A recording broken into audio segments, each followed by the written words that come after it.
Assalamualaikum warahmatullahi wabarakatuh. Perkenalkan nama saya Giliana Tripamili, NIM H44180060 yang akan mempresentasikan mengenai analisis bioekonomi sumber daya perikanan tangkap ikan tenggiri di Kepulauan Meranti, Provinsi Riau. Pendahuluan. Alasan atau latar belakang mengapa dipilihnya yaitu ikan tenggiri. Yang pertama, bahwa ikan tenggiri sangatlah populer di Indonesia. Tidak hanya karena ia kaya akan vitamin dan mineralnya, tapi ikan tenggiri juga selalu dipilih menjadi bahan utama untuk makanan-makanan yang di sekitar kita. Salah satunya adalah kerupuk. Nah, lalu mengapa Kepulauan Meranti?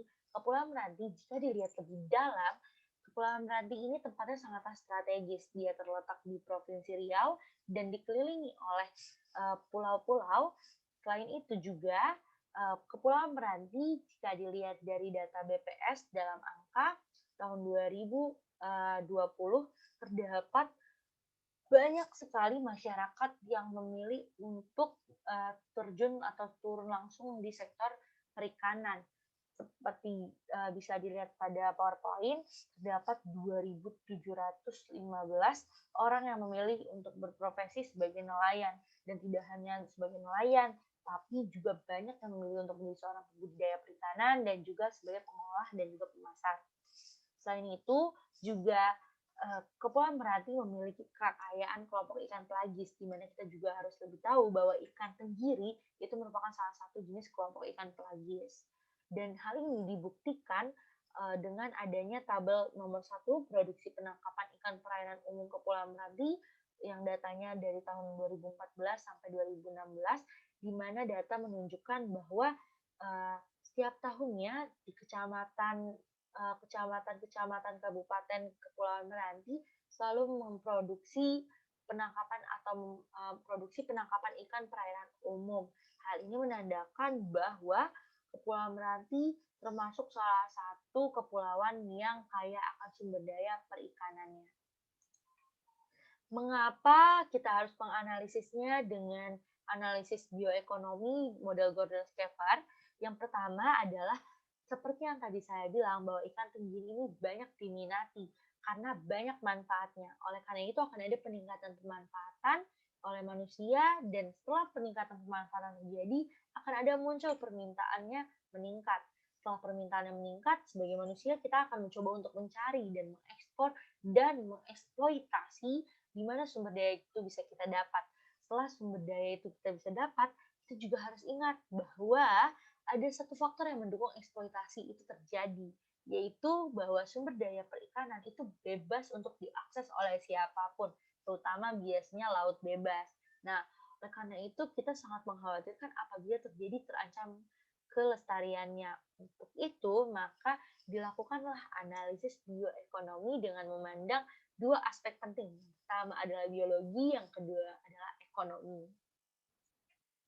Rumusan masalah dan tujuannya, yang pertama adalah bagaimana gambaran umum potensi perikanan ikan tenggiri di Kepulauan Meranti. Yang kedua adalah hasil analisis bioekonomi ikan tenggiri di Kepulauan Meranti. Dan yang terakhir adalah implementasi kebijakan apa yang sudah dilakukan di Kepulauan Meranti. Tinjauan pustaka dan metode analisis. Untuk tinjauan pustaka itu ada 4 subbab. Yang pertama adalah tentang karakteristik ikan tenggiri, yang kedua ada bioekonomi model Gordon-Sheffer, yang ketiga ada sumber daya ikan pelagis di Kepulauan Meranti, dan yang keempat adalah tabel dari literatur review yang pernah dilakukan oleh saya pribadi dari penelitian-penelitian sebelumnya. Metode penelitian yang dipilih adalah literatur review dari segi pengumpulan datanya. Mengapa? Karena sangat tidak memungkinkan untuk mendapatkan data primer atau turun langsung ke masyarakat untuk mendapatkan data pengolahan bioekonominya.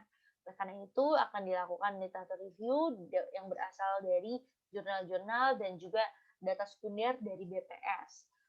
Untuk lokasi Kepulauan Meranti dan waktu penelitiannya selama 2 bulan.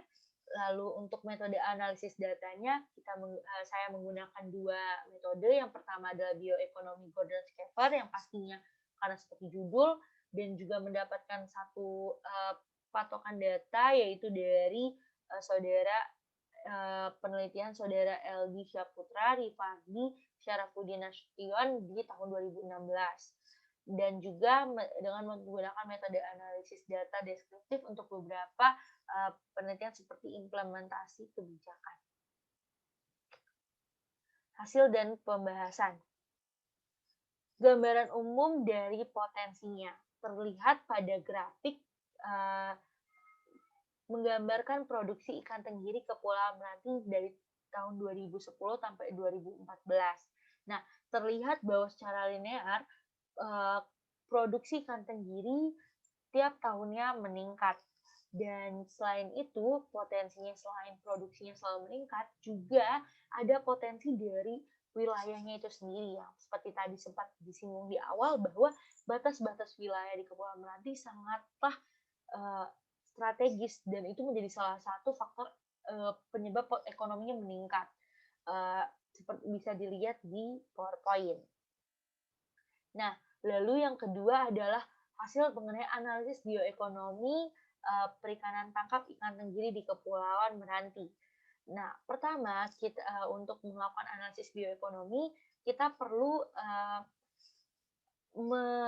mencari mengenai nilai parameter bioekonomi untuk menentukan MSY dan open access pada ikan tenggiri di tahun 2010 sampai 2014. Nah, untuk parameternya kita bagi menjadi 2. Yang pertama parameter biologi dan yang kedua adalah parameter ekonomi. Untuk parameter biologi akan ada koefisien kemampuan alat tangkap dengan nilai sebagai berikut. Ada daya dukung perairan, ada laju pertumbuhan, dan parameter ekonominya ada harga dan juga biaya. Sumber dari Hakim 2014 dan telah diolah. Setelah kita mendapatkan nilai parameternya, maka kita akan memasukkan ke dalam rumus bioekonomi pada rezim pengolahan ikan, tergantung dari kita memasukkan kemana antara 3 rezim. Atau kalau untuk penelitian kali ini, kita memasukkan ke 3 rezimnya. Nah, untuk dari nanti akan menghasilkan variabel-variabel X, H, E, dan P. Nah, setelah dilakukan perhitungan, maka kita akan menemukan hasil dari analisis bioekonomi perikanan tangkap ikan tenggiri di Kepulauan Meranti, di mana dijelaskan bahwa variabel penangkapan atau effortnya itu sebesar 7.000 untuk MSY itu 7.671,23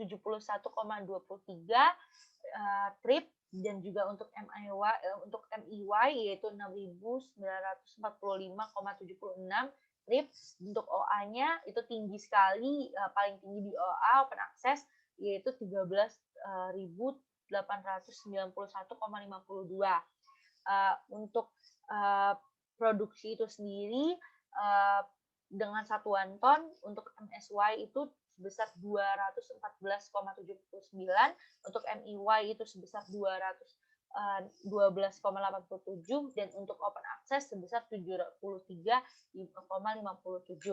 Nah, untuk rente ekonominya, rente ekonomi untuk open access itu sangat kecil hingga mencapai angka 0 gitu. Nah, untuk rente ekonomi MSY-nya itu sebesar 4 miliar 702,537,201 dan untuk MIY sebesar 4 miliar 754.400.005.127 dan ini merupakan salah satu sumber dari Syaputra yang di tahun 2016 dan telah diolah kembali oleh saya. Nah, implikasi kebijakan perikanan tangkap di Kepulauan Meranti seperti apa? Nah, untuk implikasi kebijakan perikanan tangkap di Kepulauan Meranti, akan ada kebijakan yang sudah dilakukan oleh pemerintah daerah, yaitu tentang rancangan program berkelanjutan untuk masyarakat di sekitarnya. Ini ada banyak sekali subsektor, tapi karena kita membahas tentang perikanan tangkap, saya mengambil data mengenai perikanan tangkap, dijelaskan bahwa sektor perikanan tangkap menjadi prioritas utama dalam kebijakan pembangunan wilayah pesisir untuk meningkatkan perekonomian dan pelaksanaannya.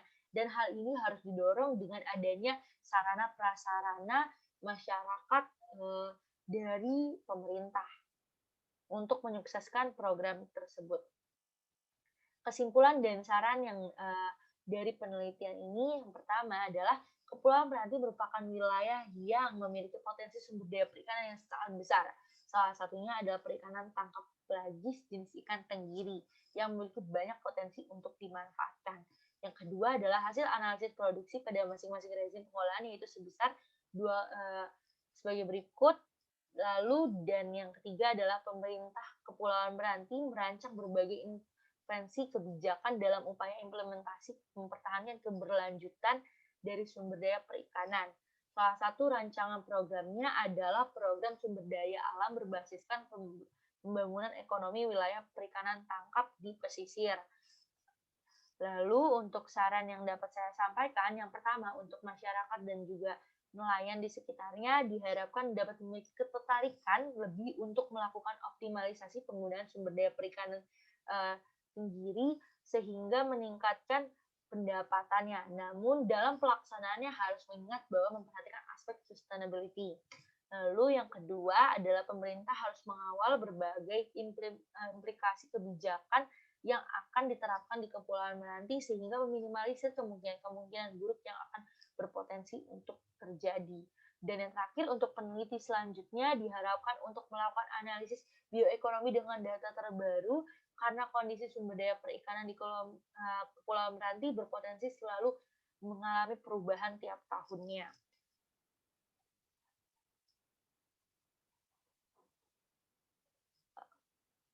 Berikut daftar pustakanya, beberapa daftar pustaka yang diambil, dan yang terakhir saya ucapkan terima kasih, kurang lebih yang mohon maaf. Wabillahi taufiq wal hidayah. Wassalamualaikum warahmatullahi wabarakatuh.